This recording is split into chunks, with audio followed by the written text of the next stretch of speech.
Sperm के बारे में अब क्या है कि अगर पर ml ऑफ सीमेन, मतलब 1 ml सीमेन में अगर 20 मिलियन स्पर्म है तो फिर ये एबनॉर्मल कंडीशन होगी, जिसे हम इनफर्टिलिटी कहेंगे और इसको ओलिगोस्पर्मिया भी कहा जाता है। अगर पर ml ऑफ सीमेन, मतलब पर ml ऑफ सीमेन मतलब अगर 1 ml सीमेन में 20 मिलियन स्पर्म है तो इसे एबनॉर्मल कंडीशन माना जाएगा, जिसे कि इनफर्टिलिटी कहेंगे और या ओलिगोस्पर्मिया कहेंगे। इसे कहेंगे हम कि स्पर्म काउंट लो होना या स्पर्म काउंट जो है वो कम है। अगर पर ml ऑफ सीमेन मतलब 1 ml सीमेन में अगर 20 मिलियन स्पर्म है तो वो कम है, वो एबनॉर्मल कंडीशन है, वो इनफर्टिलिटी है, उसे ओलिगोस्पर्मिया कहा जाता है। लेकिन अगर पर ml ऑफ सीमेन में 100 मिलियन स्पर्म है तो फिर ये एक नॉर्मल कंडीशन है।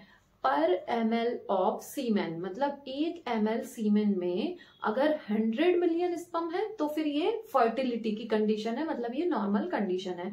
अगर पर ml सीमेन में मतलब अगर 1 ml सीमेन में 20 मिलियन स्पर्म होंगे तो फिर वो एबनॉर्मल कंडीशन होगी, ओलिगोस्पर्मिया और इनफर्टिलिटी कहेंगे उसे। लेकिन अगर पर ml ऑफ सीमेन मतलब 1 ml सीमेन में अगर 100 मिलियन स्पर्म है तो फिर वो फर्टिलिटी है, नॉर्मल कंडीशन है।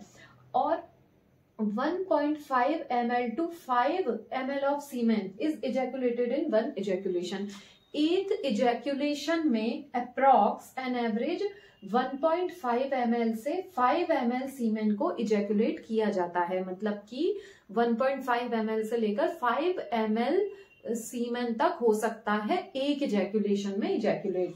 तो 1.5 ml to 5 ml of semen is ejaculated in one ejaculation. अब 200 to 300 million sperm in one ejaculation, मतलब एक बार के इजैकुलेशन में लगभग 200 से 300 मिलियन स्पर्म होते हैं। नॉर्मली एक बार के इजैकुलेशन में 200 से 300 मिलियन स्पर्म प्रेजेंट होते हैं। अब नॉर्मल फर्टिलिटी के लिए क्या रिक्वायर्ड है? एसेंशियल फॉर नॉर्मल फर्टिलिटी, मतलब नॉर्मली फर्टिलिटी होने के लिए शुड हैव, मतलब क्या क्या होना चाहिए? 60% ऑफ नॉर्मल शेप साइज। जैसे मान लो कि 200 मिलियन स्पर्म होते हैं एक इजैकुलेशन में, या 300 मिलियन स्पर्म होते हैं, अप्रॉक्स 200 से 300 मिलियन स्पर्म होते हैं इजैकुलेट एक इजैकुलेशन में। तो ये सारे स्पर्म जितने इजैकुलेट हुए इसमें से लगभग अप्रॉक्स कम से कम 60% तो नॉर्मल शेप साइज के होने चाहिए, 40% की मोटिलिटी हो जाए अगर तो एसेंशियल है ये नॉर्मल फर्टिलिटी के लिए। शुड हैव ये 60% होना चाहिए नॉर्मल, 40% मोटिलिटी के हो जाएंगे। अब क्या है कि 4 sperms are formed from one single primary spermatocyte. ये जो स्पर्म हमने पढ़ा, तो ये स्पर्म कैसे बनता है? हमने पढ़ा कि स्पर्मेटोजेनेसिस की प्रोसेस से स्पर्म बनता है। तो 4 स्पर्म बनेंगे एक सिंगल प्राइमरी स्पर्मेटोसाइट से। एक सिंगल प्राइमरी स्पर्मेटोसाइट से 4 स्पर्म बनते हैं। तो फिर 100 स्पर्म जो है वो कितने सिंगल प्राइमरी स्पर्मेटोसाइट से बनेंगे? 25 से। मतलब जो 4 स्पर्म है, 4 स्पर्म है, वो एक सिंगल प्राइमरी स्पर्मेटोसाइट से बनते हैं। तो फिर 100 स्पर्म्स जो हैं वो 25 प्राइमरी स्पर्मेटोसाइट से बनेंगे। 4 स्पर्म जो हैं वो एक सिंगल प्राइमरी स्पर्मेटोसाइट से बन जाते हैं।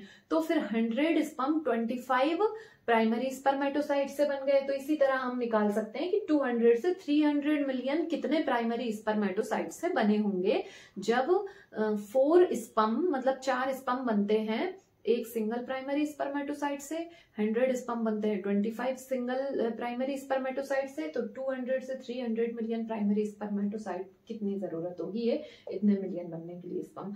25 meiotic divisions are required for the formation of 100 sperms।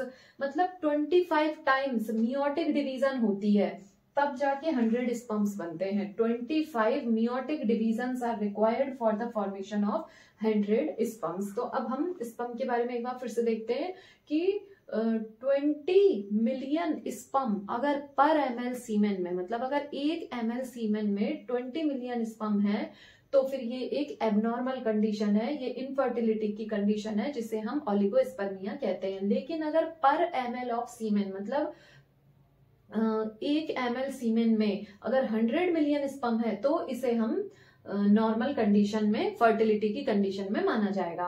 और 1.5 ml से लेकर 5 ml तक, मतलब 1.5 ml to 5 ml of semen is ejaculated in one ejaculation. एक इजैकुलेशन में 1.5 ml से लेकर 5 ml तक सीमेन इजैकुलेट होता है एक इजैकुलेशन में। अब 200 to 300 million sperm in one ejaculation. एक बार के इजैकुलेशन में 200 से लेकर 300 मिलियन स्पर्म तक इजैकुलेट होते हैं। अब जितने भी मिलियन 200 से 300 मिलियन तक स्पर्म इजैकुलेट हुए, उसमें से 60% नॉर्मल सेप साइज के होना चाहिए। एसेंशियल फॉर नॉर्मल फर्टिलिटी के लिए कम से कम जितने भी मिलियन स्पर्म इजैकुलेट हुए हैं एक बार में, एक इजैकुलेशन में, उसमें से अप्रोक्स 60% तो नॉर्मल सेप साइज के स्पर्म रिक्वायर्ड है, एसेंशियल है नॉर्मल फर्टिलिटी के लिए। और जो है 4 स्पर्म बनते हैं एक सिंगल प्राइमरी स्पर्मेटोसाइट से, तो 100 स्पर्म बनेंगे 25 प्राइमरी स्पर्मेटोसाइट से, और 25 मियोटिक डिवीजन्स रिक्वायर्ड होती हैं 100 स्पर्म्स बनने के लिए। तो हम निकाल सकते हैं कि कितनी मियोटिक डिवीजन होंगी 200 से 300 मिलियन स्पर्म बनने के लिए।